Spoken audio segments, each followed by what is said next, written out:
ऐसे लोगों को तो किशनगंज टपने नहीं देना चाहिए। यहाँ के उलमाए दीन को कहेंगे कि ऐसे मौलवियों को सलाम मत क्या करें, उससे भी गुनाह हो जाएगा। जिस तरह से आप किसी राजनीतिक पार्टी से जुड़े हुए हैं, उसी तरीके से वो लोग भी किसी राजनीतिक पार्टी से जुड़े हुए थे, उसमें बुराई क्या है? राजनीतिक पार्टी से नहीं जुड़े हैं, वो सांप्रदायिक से जुड़े हुए हैं। किशनगंज के कद्दावर नेता हैं मास्टर मुजाहिद जी, सुनने में आ रहा है कि वो आरजेडी में जा रहे हैं, कुछ ऐसा कुछ ये है इन्फो में? देखिए, बहुत सारा कद्दावर का जमीन पस्त हो गया भाई। यहाँ जितना जितना कद्दावर था ना, तो सब कद्दावर को नाव में जो कांटी करता है नहीं, उसी में मिलकर करके ही कद्दावर गिना चलता है। कद्दागर उधर से बनता है, यहाँ कद्दावर कोई नहीं है। एक जमाने में सीमांचल गांधी हुआ करते थे। सीमांचल का दूसरा गांधी बुलाते हैं उनको। अब दूसरा गांधी है ना तीसरा गांधी है। अब मुंह से जूतू मत निकालिए भाई, गांधी की जगह फिर कुछ हम बोल देंगे तो वो भी छाप दीजिएगा। कौन गांधी है सबका जानते हैं हम लोग। सबका सियासत कहाँ से शुरू हुआ है, गुलदस्ता पकड़ करके या जूता उठा कर करके, हम नहीं जानते। ठीक है, बोलने से बहुत बात है। वो आप लोग जब पैदा नहीं हुए थे ना, तो हम लोग उस वक्त से जानते हैं। आज कौन मदरसा चलाते हैं वो बलियावी साहब, इदारे सरिया, वो भट्टा मकतब चला रहा है। आदरणीय नीतीश जी को लग रहा है कि सारा मुसलमान का टोपी तो इन्हीं की तरफ मदरसा में रखा हुआ है, तो इनको कुछ बना दो। आयोग का चेयरमैन तुरंत दूसरे दिन बना दिया और तीसरा दिन किशनगंज में आकर करके सारा नीतीश कुमार का बखान करने लगा।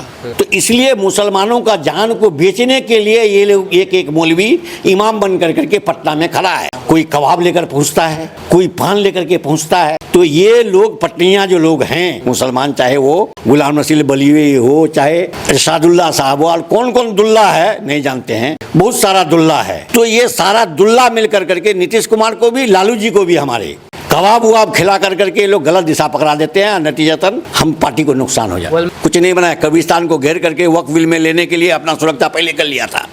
हम लोगों का कब्रिस्तान को लेने के लिए वो तादाद गिन कर करके कब्रिस्तान को घेराव कर दिया। अब उनकी बाप की जायदाद हो जाएगी, इसलिए एक प्री प्लान के तहत ये लोग कब्रिस्तान को घेरने का काम किया। अस्सलाम वालेकुम, आदाब, नमस्कार। मेरा नाम फिरदौस गनी है। आप केडीवी लाइव देख रहे हैं। मेरे साथ आरजेडी के कद्दावर नेता मुश्ताक आलम साहब जी हैं और इनसे हम विभिन्न मुद्दों पर बात करने वाले हैं, खास करके बिहार विधानसभा चुनाव को लेकर के। स्वागत है सर आपका हमारे चैनल पर। आपको भी वेलकम। क्या तैयारी चल रही है चुनाव को लेकर के?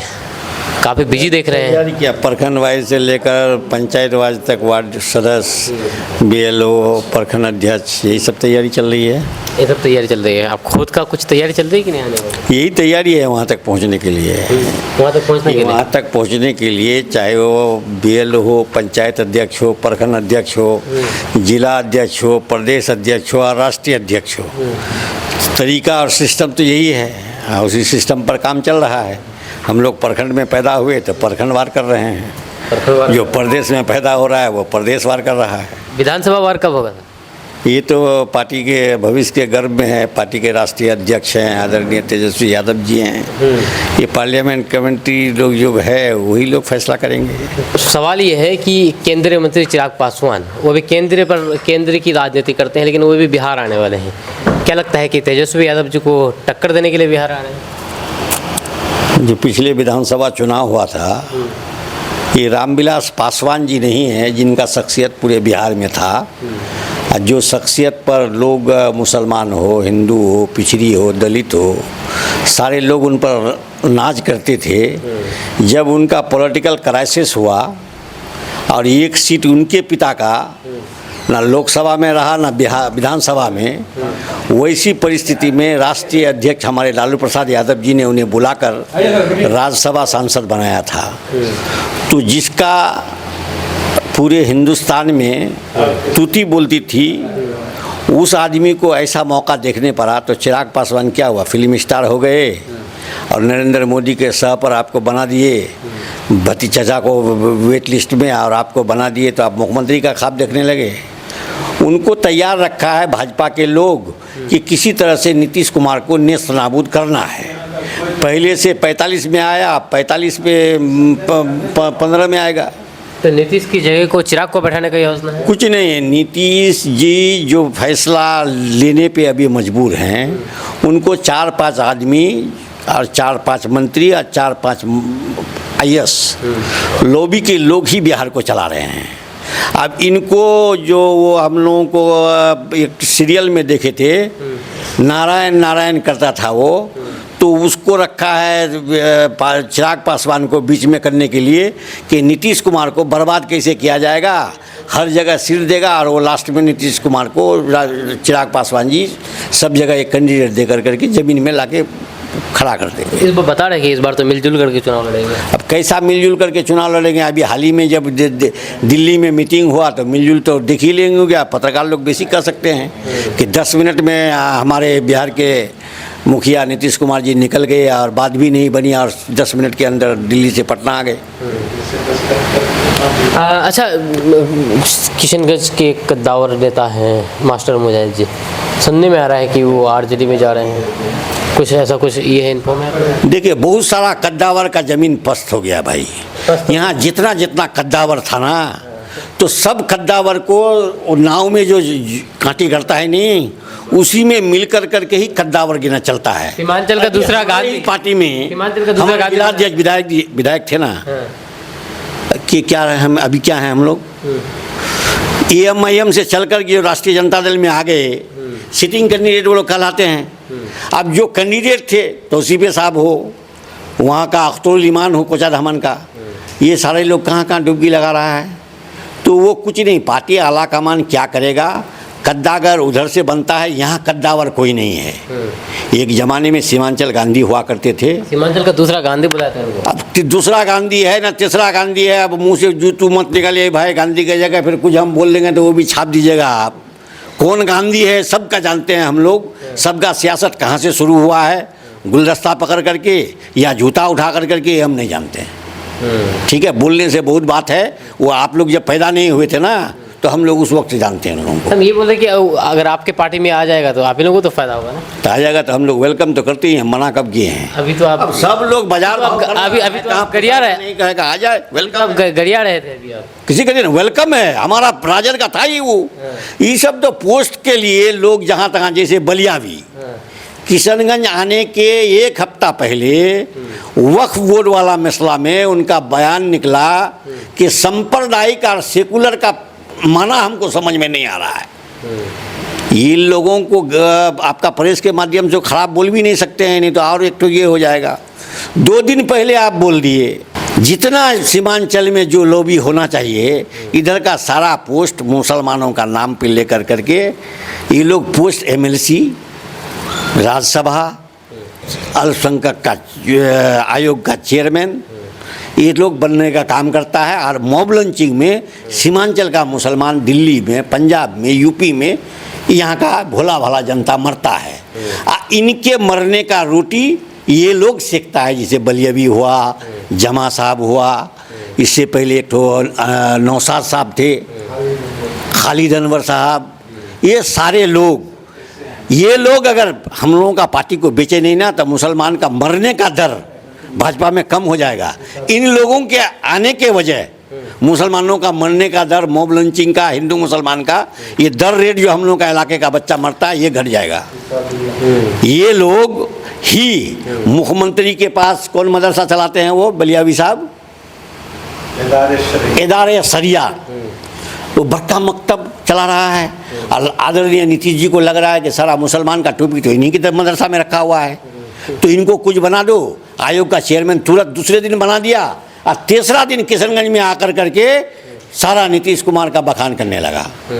गुजरात के पहले राज्यसभा गया था, गुजरात में मुसलमान जान दे दिया, पूरे गुजरात में मुसलमानों को कत्ल वगारत कर दिया और वो राज्यसभा में चले गए। तो इसलिए मुसलमानों का जान को बेचने के लिए ये लोग एक मौलवी इमाम बन कर करके पटना में खड़ा है। कोई कबाब लेकर पहुँचता है, कोई पान लेकर के पहुँचता है। तो ये लोग पटनिया जो लोग हैं मुसलमान, चाहे वो गुलाम नसीर बलीवी हो, चाहे इरशादुल्ला साहब हो, और कौन कौन दुल्ला है नहीं जानते हैं, बहुत सारा दुल्ला है। तो ये सारा दुल्ला मिल कर करके नीतीश कुमार को भी, लालू जी को भी हमारे कबाब वबाब खिला कर करके लोग गलत दिशा पकड़ा देते हैं, नतीजतन हम पार्टी को नुकसान हो जाता है। उलमाए दिन के खिलाफ बोल रहे हैं लोग, तो नाराज हो जाएंगे। ये उलमाए दिन है, इनको यूपी का जो योगी जी है उसका चचेरा भाई भी कहे तो कम है। कौन उलमाए दिन है ये? मुसलमानों का मकतब को बेचता है, दर्स को बेचता है, मुसलमानों को बेचता है। और अल्पसंख्यक का आयोग का ये मुसलमान है, कौन चीज़ का इंसाफ कर दिया ये अल्पसंख्यक आयोग का है मुसलमानों का हक में? सिर्फ सरकार से कैबिनेट मिनिस्ट्री का दर्जा, स्टेट मिनिस्ट्री का दर्जा कैसे लिया जाएगा? चापलूसी करके, कश्ती मार टोपी पहन कर करके, मरता मेरा बेटा है और रोता वो है, ताकि सारा गम उन्हीं को हो गया हो। ऐसे कर करके ये लोग अपना रोटी सेकने का काम करता है। ऐसे लोगों को तो किशनगंज टपने नहीं देना चाहिए। हम यहाँ के उलमाए दीन को कहेंगे कि ऐसे दीन को, मौलवियों को सलाम मत क्या करें, उससे भी गुनाह हो जाएगा। जिस तरह से आप किसी राजनीतिक पार्टी से जुड़े हुए हैं, उसी तरीके से वो लोग भी किसी राजनीतिक पार्टी से जुड़े हुए थे, उसमें बुराई क्या है? राजनीतिक पार्टी से नहीं जुड़े हैं, वो सांप्रदायिक से जुड़े हुए हैं। और इसलिए जुड़े हुए हैं, जेडीयू सांप्रदायिक लोग पार्टी में जोड़ कर करके पार्टी को खड़ा करने के लिए अभी तक पार्टी से कोई चीज़ लिया नहीं है। अपना 30 साल जिंदगी पार्टी को दिया है। पार्टी अभी हम लोगों को जिला अध्यक्ष, स्टेट सेक्रेटरी, प्रदेश महासचिव तक ही मौजूद रखा। और ये लोग सिर्फ चाटुकारिता कर करके राज्यसभा, MLC, इसका आयोग का अध्यक्ष, तो ये मौलवी हम मुसलमानों को बेचने का ही ना काम कर रहा है। तो ऐसे मौलवियों से, बलियावी जैसा मौलवी से किशनगंज को खबरदार रहने की ज़रूरत है। गुजरात दंगा में इनाम पाया राज्यसभा सांसद, जिसके बाद 3 तलाक में मिल गया MLC, वक्फ बिल में आ गया वो चुनाव, इसके चेयरमैन का ये बन गया। तो अब पता नहीं हमारे नीतीश जी भी ऐसे मुसलमानों के अंदर क्या चीज़ देख रहे हैं। हो सकता है कि सटियाई जाने का कारण है कि ऐसे मुसलमानों को बुला करके बना देता है चेयरमैन। तो नीतीश कुमार जी कहते हैं कि हम तो मुसलमानों के हितैषी हैं। अब कैसा हितैषी है कि अभी तक जितना बिल मुसलमानों के खिलाफ पास हुआ, उसमें एक भी में भी नीतीश कुमार का वोट हम लोगों को प्राप्त नहीं हुआ। अब कैसा हितैषी है? वो वैसा ही हितैषी है जैसे गुलाम रसूल बलिया भी है। बोले तो काम किए हमने बहुत ज़्यादा। कौन जी का काम किए हैं? इतना काम किए हैं कि आज तक कोई नहीं काम किया है। कितना काम बताइए ना, आप ही बता दीजिए उनके वही तरफ। बोल रहे हैं काम किए हैं। क्या काम भाई? दारू बंद कर दिए हैं, दारू दूसरे स्टेट से आ रहा है। बिहार सरकार का दारू बंद कर दिया, दूसरे स्टेट से कह रहे हैं कि हम कब्रिस्तान की घेराबंदी की है, अल्पसंख्यक आवास से विद्यालय बनाए हैं। कुछ नहीं बनाया। कब्रिस्तान को घेर करके वक्फ बिल में लेने के लिए अपना सुरक्षा पहले कर लिया था।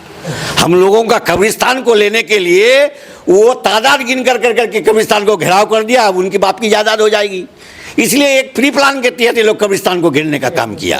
और खाली कब्रिस्तान ही नहीं, श्मशान भी लेगा, काहे उसको भी बनाने का काम कर रहा है। चर्च को भी लेगा, उसको भी बनाने का काम कर रहा है। ये लोग सारे जातियों का हिसाब ले रहा है और हिसाब करके ये सारा जायदाद वो अदानी अंबानी को बेचेगा।